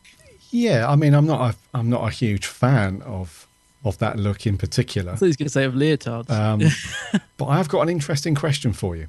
Oh, yes. The leotards that you mentioned. Yeah, or whatever they are, yeah. Did they make them especially from a larger piece of fabric, or did they destroy a load of leotards to make the walls inside the Axos ship? Because if you look at some of the sets inside the ship, it's the same pattern as the leotards that they're wearing. Yeah. So which way round was it? Well, I don't know. I don't have the answer, unfortunately. Don't know. Yeah, there's probably some ping pong balls on the wall as well. If you look carefully, they probably had to get rid of the rest of those. Yeah, there's probably a guy like trying to cut ping pong balls in half, and he's like, "They did say on the production notes that the eyes get falling off," and I wish there was some outtakes of that. I can imagine, can you imagine like trying to be really serious doing a scene with those things and just the eye fall? Oh, yeah. I'd be dying. Like the brig or somebody or Chin's like completely going off on one. You're like, one just pops off, and they're like, sorry. It must. Well, it did happen. It says it on the notes. It did. Where's that ping pong ball guy? Get the glue. Rolling down the path. Oh dear, putting poor old Pertwee off his stride. Yeah. Gold paint looks alright though. Eh? The gold paint looks alright. Yeah, it does. In fact, it's quite worried actually, because it looks really thickly painted on. I was thinking, they needed a shower after that. They probably still got bits of gold on them now. If they ever turn up at convention, I bet they'll just be sat there with like a gold glow. Like, have you been on the sunbed? Yeah. No, I was an Axon. Oh, right. Like, yep, the BBC. Health and safety wasn't all that back then. They used this like permanent radioactive paint that they use on like underneath spaceships or something. But yes, I do quite like the look. It is quite good. I'm from the neck up. From the neck up, yeah. Yeah, it's all right. I'll tell you what I do like, actually. In all seriousness, I do like the voice. That voice of the eye and also the main Axon guy. Okay. It's got like a sort of really deep hypnotic voice. Yes. It reminds me of a computer from some old cartoon I used to watch as a kid, and it's driving me mad trying to remember what it was. But all the way through, I kept thinking, is that sort of 70s robotic hypnotizing voice of the? And I was thinking that's so look of the time, and I really love it. Yeah. It wasn't the Mysterons, was it? No, not the Mysterons. No, it's not. It's like the Sentinels or something like that. Oh, okay, right. One of those things, or Battle of the Planets, or one of those. I can't remember. Yeah, I think the actor who played like the main Axon, I think he was credited. I think his name's Bernard Holly. Yeah, I think that's him. Right. Yeah, I think so. Yeah. But yeah, the voice is good. So the look of the Axons in like their gold sort of Greek cherub look. It's quite good. What did you think when they mutated into like the red cabbage? The walking duffel bag kind of look. I don't mind the cabbage. Yeah. But I'm not so struck on the sleeping bag monster that we. Oh, right. The one that just sort of gyrates around on the floor for a little bit.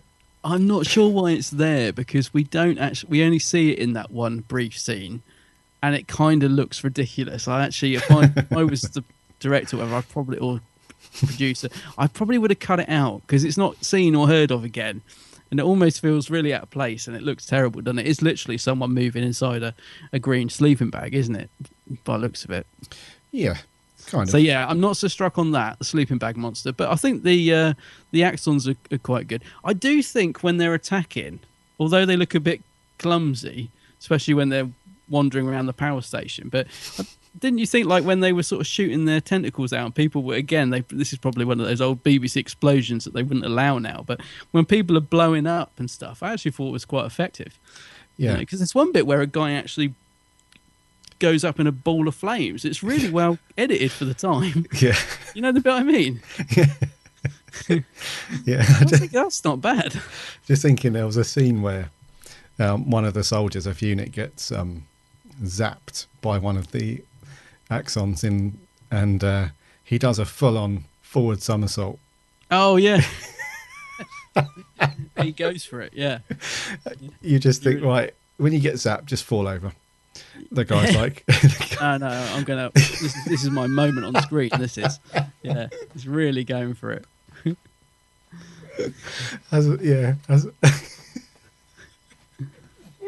That's what I was thinking earlier.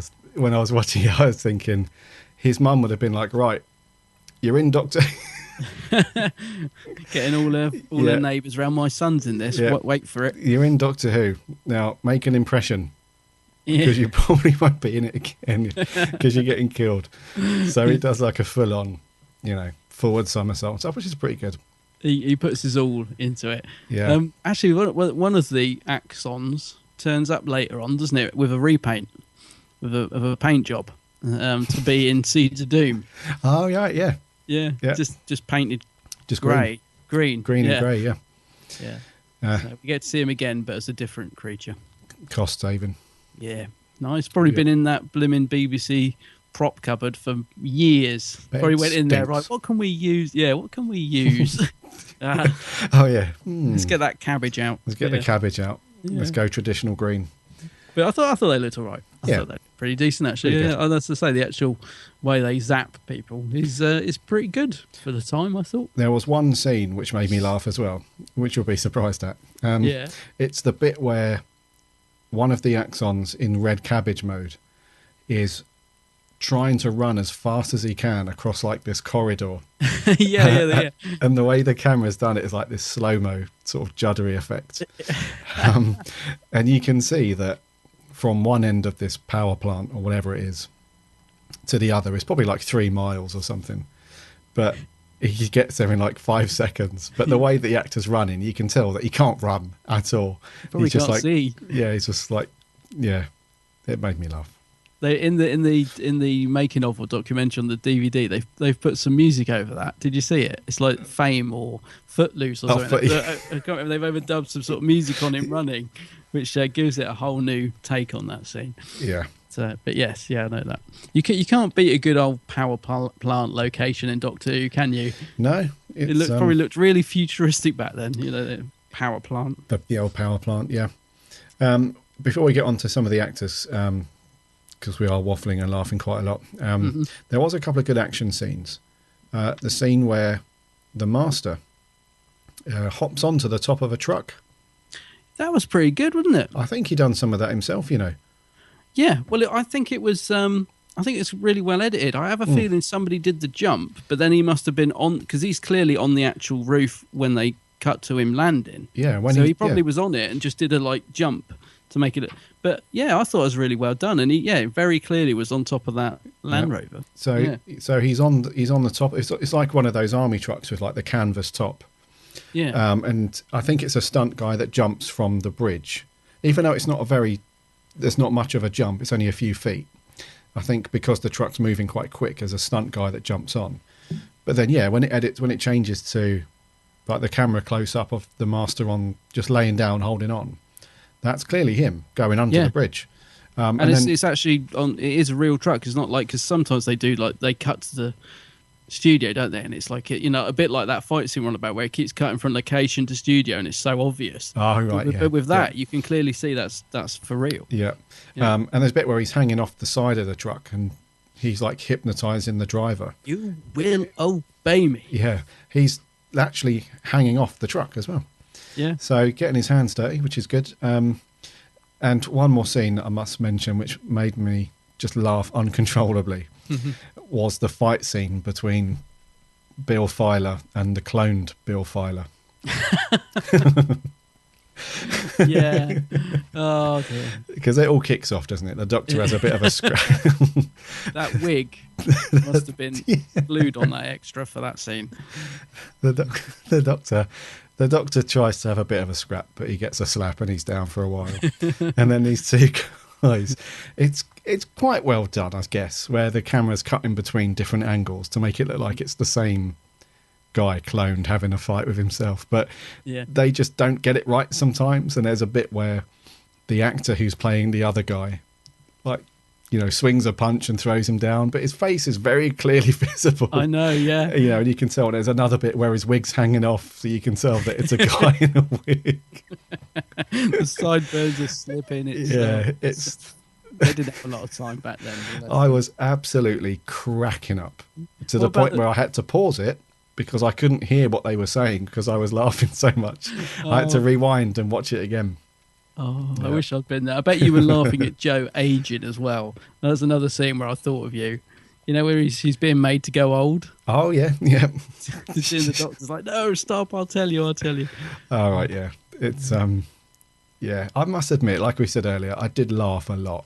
Yeah. At this one. It's, and I'm pretty sure that, you know, Barry Letts, and people like Bob Baker and stuff, they'd probably be all right about it, but they probably wouldn't be that happy that we're laughing uncontrollably at some of this stuff. But you just can't help it. It's just funny. It's part of it. It's part of it. There we go. We'll justify it and say that it's just part of it. It's part of the old charm. Rightio. Let's quickly talk about support cast. The guy that played Bill Filer, Paul Grist, I thought he was quite good. I liked his... he had quite a big involvement in the story. He was captured early on, wasn't he, by the Axons? Yeah. And gets cloned to try and bring the Doctor back to the ship. He's taking it seriously, I think. Very, yeah. His accent is a bit dodgy.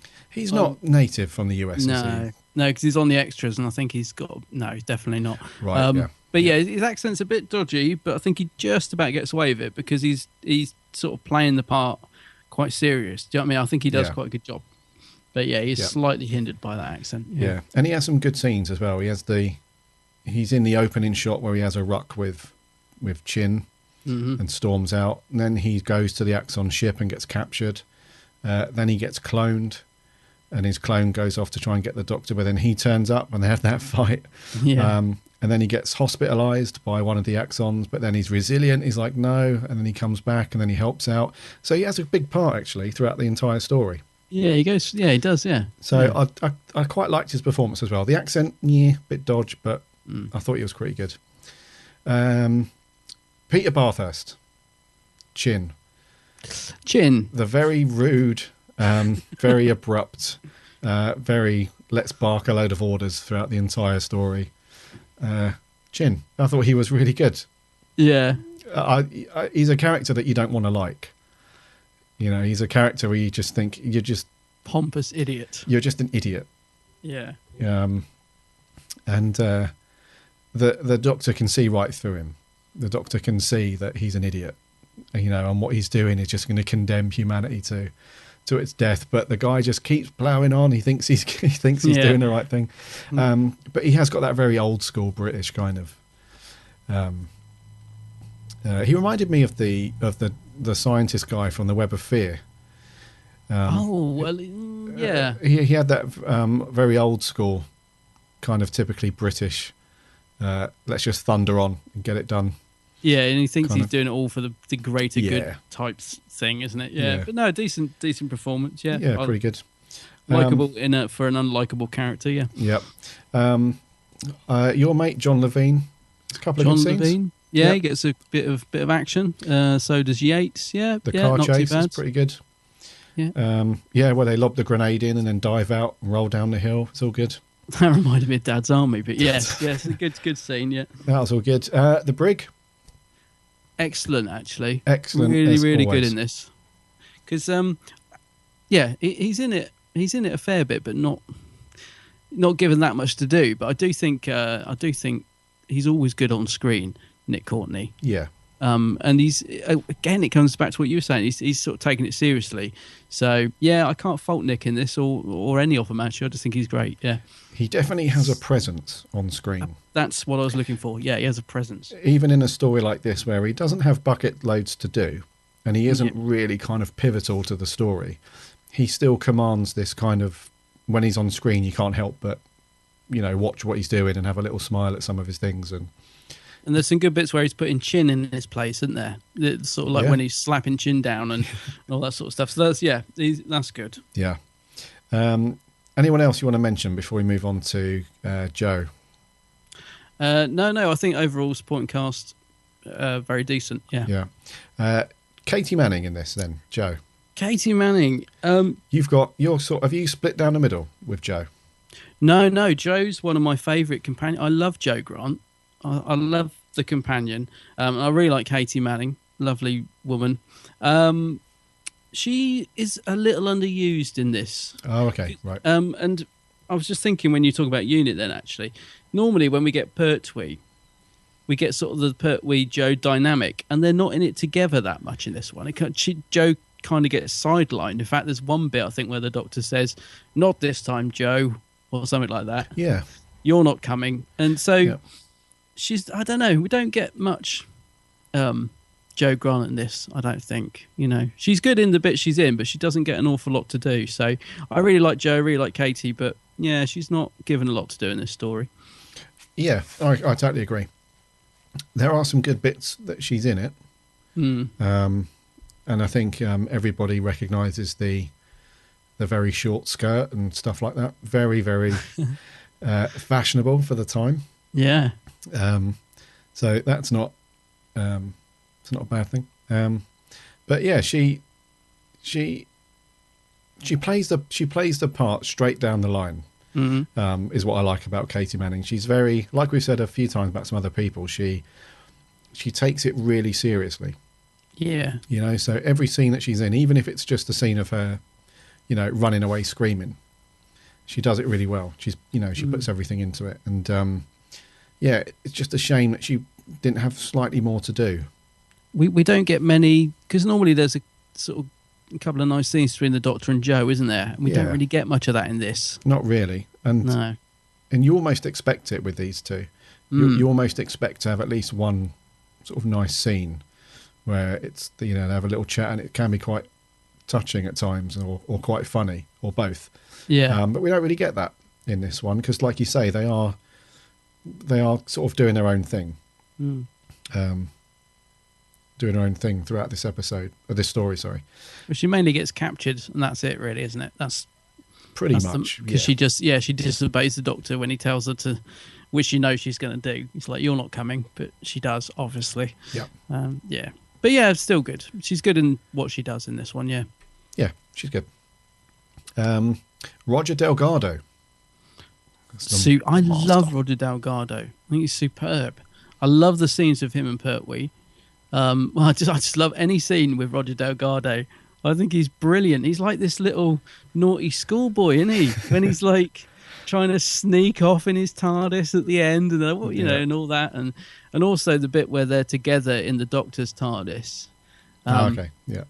I love Delgado in this. I really like the interaction between him and John Pertwee as well. Yeah. I think because we just said, we lost a bit of that between him and Joe, but I think it's made up for in the fact that we get some great scenes between, John Pertwee and Roger Delgado. So yeah, but I think he's brilliant in it. I cannot fault him at all. I just, like you said about Nicholas Courtney, a presence, isn't he? He's just, whenever he's on screen, I just want to watch him. He's brilliant. He is good. He is good in this as well. And like you, I did absolutely crack up when we see that scene just after Bill Filer is captured, and the camera pans over, and there's the Master caught up as well. Oh yeah. You just think, what are you doing there? Yeah. How have you got captured by the Axons in your TARDIS, and now are held up by the lobster claws. Yeah. I love it when he's in the Doctor's TARDIS and he's like huffing and puffing. What a state! What has he been doing in here? And all that sort of comedy stuff. Yeah. And really, really loved all that. Yeah. And the dynamic between, I think you mentioned, between him and Pertwee is really good.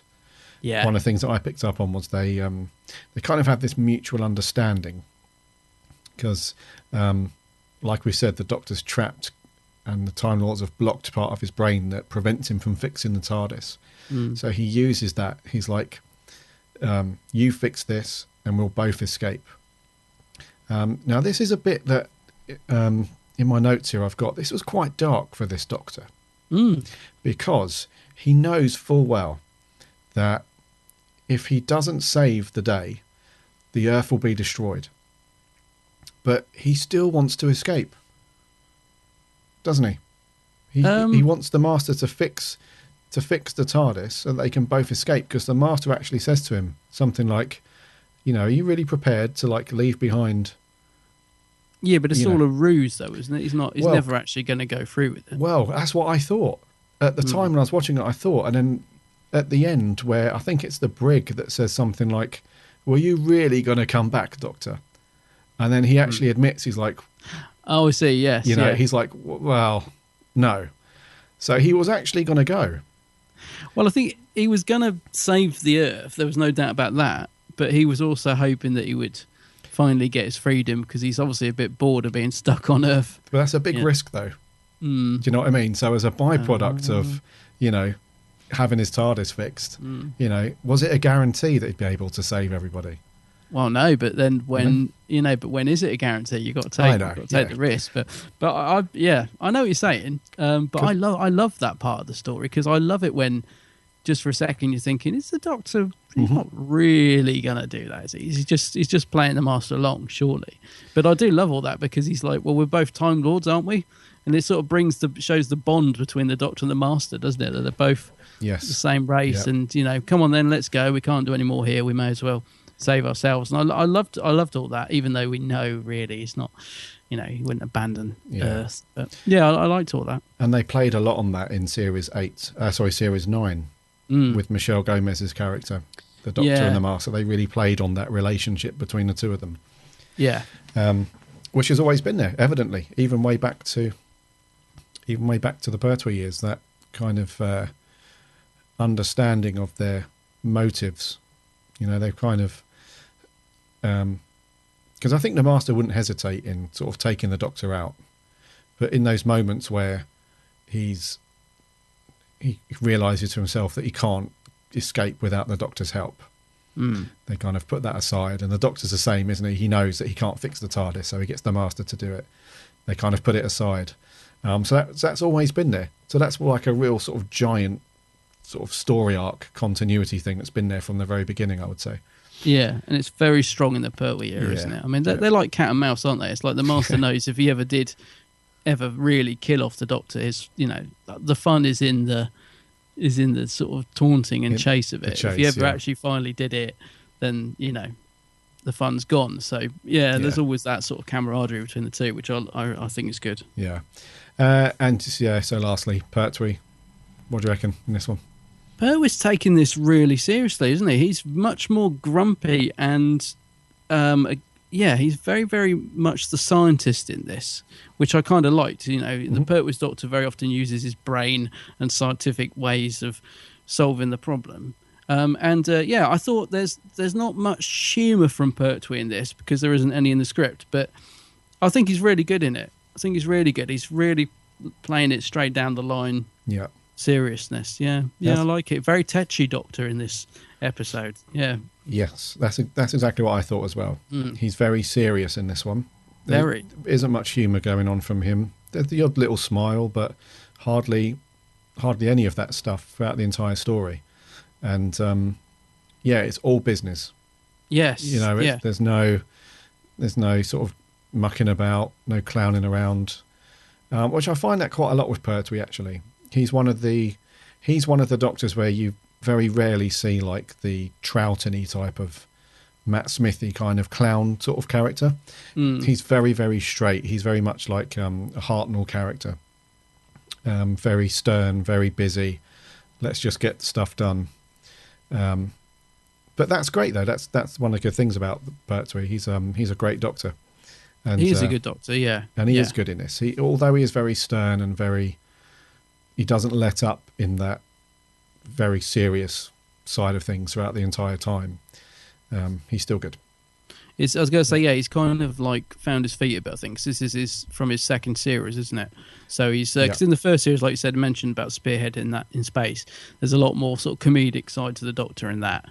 Like if you think about him in the shower and in the wheelchair and all that sort of going on, and the tentacle bit at the end, and in the second series, he's especially this story, he's very much. What did you say? Down to business. It's all business, yeah. But having said that, the next couple of stories are also very much like that. So Colony in Space, very, very, not much in the way of humour in that one. And then the Demons, which we've reviewed. Again, I can't really think of any scenes where he's having a laugh and a joke or anything like that. So his character traits for the way that he plays the Doctor is very scientific, very let's just get stuff done. Yeah, but that's good. That's the good thing about Pertwee. He's a really big fan of Pertwee. He's great. Yeah, he's good. Good Doctor. Yeah. Rightio. Scores on the doors. So scores on the doors. It's your turn this week. It's my turn. Yeah, I was going to say I'm gonna go in with an 8 out of 10. Knocking a couple of scores off because I felt the direction was a bit flat. Who was the director? Did you say? Michael Ferguson. Ferguson, yeah. Yeah, I felt the direction was a bit flat. That probably ties in with what you were saying about the pacing. And I thought the music was a bit overbearing in this. Oh, I forgot to mention the music, yeah. Well, it very often is in the Pertwee era. Sometimes it's just a bit too loud and a bit too... it sounds like sound effects half the time. Having said that, there is some stuff in episode 3 where the music is really good. I made a note of. But yeah, overall, I found the music a little bit overbearing, so I've knocked a couple of points off for that. So 8 out of 10 for me. What about you? Okay, I will give it a 7. A 7 out of 10. Yes. I knocked some points off. I don't really like saying that. Knock points off because it's overly critical. It sounds like, but essentially, there's lots that I do like about it, but. Some of the things that just bring it down for me are actually, the music. The music's a bit strange and a little bit overpowering, like you say, most of the time.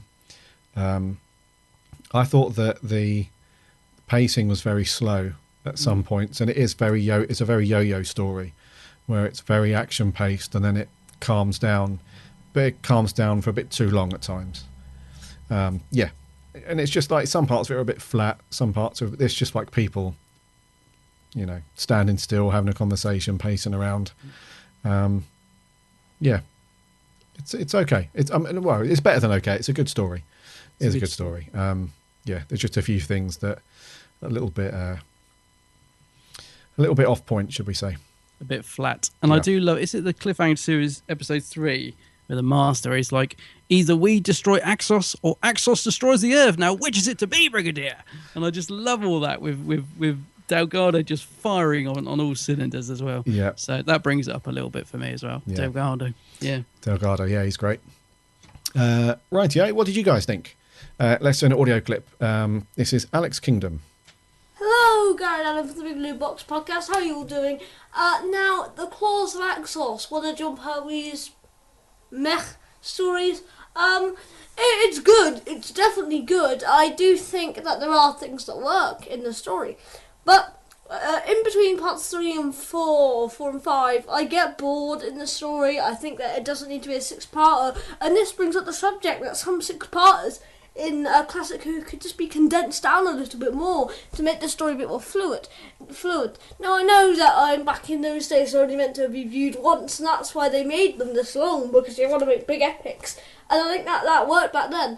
But if you want to watch it every so often, throughout, fluent, it's going to be a little bit difficult. Katie Manning as Joe Grant is fantastic, and also Roger Delgado is brilliant as the Master. The Axons is the best thing about this episode for me, though. I think the Axons are fantastic villains, and really, I think if they are used well in New Who and have a good writer around them, they could easily come back.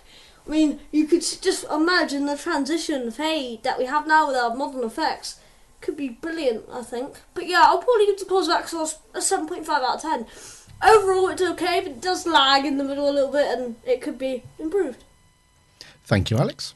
Thank you. Very interesting, isn't it, to think how they might do them in the new series? Yeah. If they did. Yeah. But I kind of, as much as I'd like to see that, I kind of think story-wise, because the story is very specific of them coming to Earth for that. I don't know how they would come back, although they did return in a big finish. So yeah, possibly. Facebook.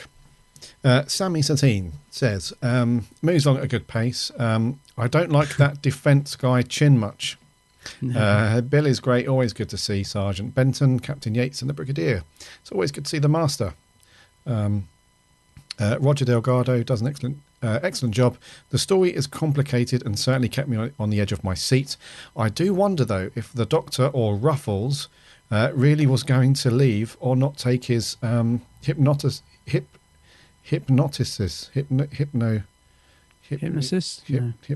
with him. I was worried the Earth was going to blow up. The Axons are interesting. They played threatening and not threatening rather well.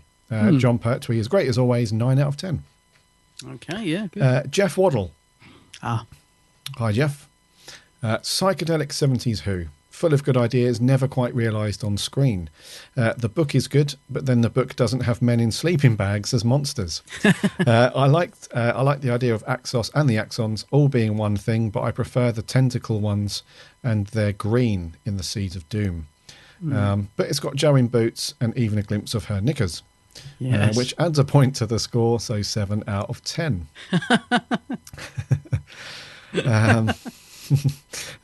George Coppen. My favourite Third Doctor story. Love it. One of the things I love about it is that the Master isn't the main villain. The Axons are. Axons are brilliant, and I hope one day they return, but I do have to say one thing about their ship. Is it just me, or does it look like a chicken leg? Anyway, brilliant episode, a 9 out of 10. It does look a bit like a chicken leg. It does or a a bit. sausage roll that's been trodden on. Yeah. Lewis Palmer finally on Facebook says, oh wow, it's been a long time since I watched this. I remember barely anything. The Axons were good and the Master was as great as ever. Time for a rewatch, I think. Yeah. And let's finish off with audio. This is from Loopy Loo. Well, I rather enjoyed that. The pacing lagged a bit in some of the first and second parts, but it picked up in 3 and 4. Did anybody else notice the farmer tramp guy who kept saying ooh-ar, ooh-ar, ooh-ar over and over? I thought that was amusing. I love Jo's cute little pink outfit, though her skirt is even shorter than Amy Pond's. I swear I saw her undies at one point. I loved how the Master got a bit actiony in this, jumping off the bridge onto the truck, and yeah, that was cool. The music was dreadful, really appalling. But then, I haven't watched a classic episode for quite a while, so perhaps it's just a surprise how bad the music is in this era. Loved the Brig as always, and Delgado never disappoints. The Galactic Yo-Yo Pertwee, he was great. I think I will give it a 6 out of 10. 6. Excellent. Cheers, Lou. I love the fact she brought up the farmer or whatever he was. War. I'd completely forgotten about him. How did we not mention him? He was like one of the funniest things in the story. I bet when he read the script, he's going, so I just got to learn this line here. And then I'll just, what's the next one? Oh, yeah. Oh. He was funny because the way he picked up the bike, tried to ride it and fell off and just threw it down the hill. It was it's fun. All the time, like, like these strange noises. But yeah, thank you very much, Lou. Did you have anything come through on the Geek's Handbag page? Yes, I did. Yeah, I was still laughing at that. I'm thinking of what Lou said about the music as well. A lot of the Pertwee music is extraordinary, to say the least. Extraordinary. Right, on Geek's Handbag, Adam Time Lord Fishwick says, I have seen this story, but I can't remember mulch. I think he means much. Damn that autocorrect. Of it, but I know I enjoyed it, he says. Ryan Anthony, 3 words, all-time classic, 8 out of 10. I didn't get round to commenting on last week's. He says, I just want to say I love Vincent the Doctor and rate it 10 out of 10. Thanks, Ryan. Cheers, mate. Daniel Whitaker says, the Axons are absolutely great monsters and one that I feel deserve a return in New Who. It would be really interesting to see them conceptualised in the 21st century. So, yeah, would be interesting. That would be and good. finally, Finn Walsh says, really like your story. Don't really hear much about it, though, but it's very good. And he's given it 8 out of 10. 8 out of 10. I think I've nailed this word in Sammy Satine's review, where she says, I do wonder, though, if the Doctor or Ruffles really was going to leave or not take his hypnoticness with him. Ah. I was, yes. Sorry, Sammy. That's not your fault. That's mine. Being rather stupid. Hypnoticness. There we go. Hypnoticness, yes. Yes, there we go. Rightio. Thank you very much for all your thoughts on The Claws of Axos. Pretty good story, that one. Rated fairly high for us and from our listeners. So those listeners who have not seen it or want to check out some of the Pertwee stuff, that would be a pretty good one to go and watch, I would say. Yeah, it's decent, yeah. It's a 4-parter, which is always good because a lot of the Pertwee ones are a lot longer. 6. Although if you want to get yourself a cracking one, Inferno, which we mentioned earlier. Yes. That's a corker of a story. Inferno, possibly one of the best. Actually, yeah, it's my favourite Pertwee. I think I'd agree with you there. Yeah. We've got one of your favourites up for review next week, buddy. What are we doing? Oh, yes. I've been looking forward to doing this. We're going to do a 12th Doctor story, which is, I was going to say a change. I know we did Series 9, but yeah, we're going to be doing Mummy on the Orient Express next week. The Orient Express. Really looking forward to reviewing that. Yeah. Yeah, I'm looking forward to that one as well. That's, so we've decided to do some 12th Doctor ones from Series 8. Yeah, because we didn't review this, although we did do some Series 8 at the time. It was kind of in the transition of me joining the podcast, so we haven't done this one. Yeah. And I think enough time has elapsed that we can throw this series into like the newer Who reviews, because we do like New Who Classic. So I think we can throw these ones in there now. Yeah. So a little trip on the Orient Express in space next week. That'd be nice. That will be good. And I think we'll wrap there, buddy. Okay.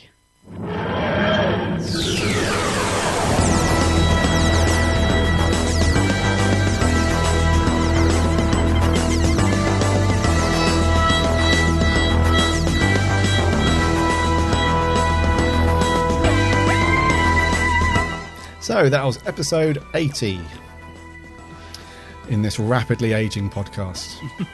Yeah, we're aging like Joe in that scene, aren't we? We just need a cool effect to sort of change us from where we were a year ago to now, which would quite unimpressively look very similar. Yeah. So thank you very much for all of your reviews and thoughts on the Claws of Axos. Look out for the Facebook post that will go up probably Sunday evening for Mummy on the Orient Express. We'd love to hear your thoughts and reviews on that one.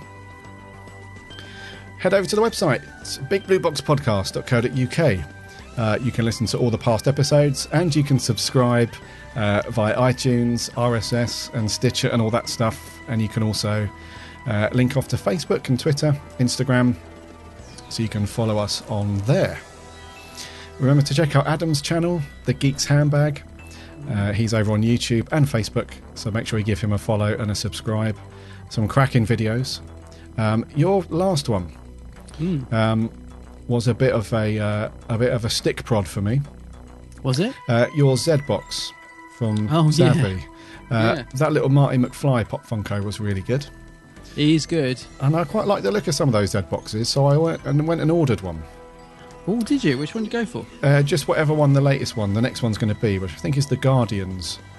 Ah, right, one. yeah. But as a cool little thing, Savvy were doing this thing where they just throw in the last 2 boxes for free. Oh, I saw that, yeah. Yeah, so thank you very much for that, mate. I wouldn't have seen, because I've not really had exposure to these Z-Boxes or anything, so thank you very much. I've now ordered one. Oh, good to know. Yeah, I look forward to seeing what you get in it then. Yeah, that'll be good. Yeah. Although you weren't that impressed with the Doctor Who one, were you? Oh no, I wasn't. No, I was very disappointed in that. But they have just slashed it to half price, so you can get it for like $14.99 now, which is about what I would pay for it. So it's got a nice T-shirt in it, and if you haven't got a TARDIS Funko Pop, it's got one of them in it. So for $14.99, that's not bad. But yeah, I wasn't very impressed with the rest of the stuff in it. Yeah. So you can check out that video and loads of other cool ones on Adam's channel.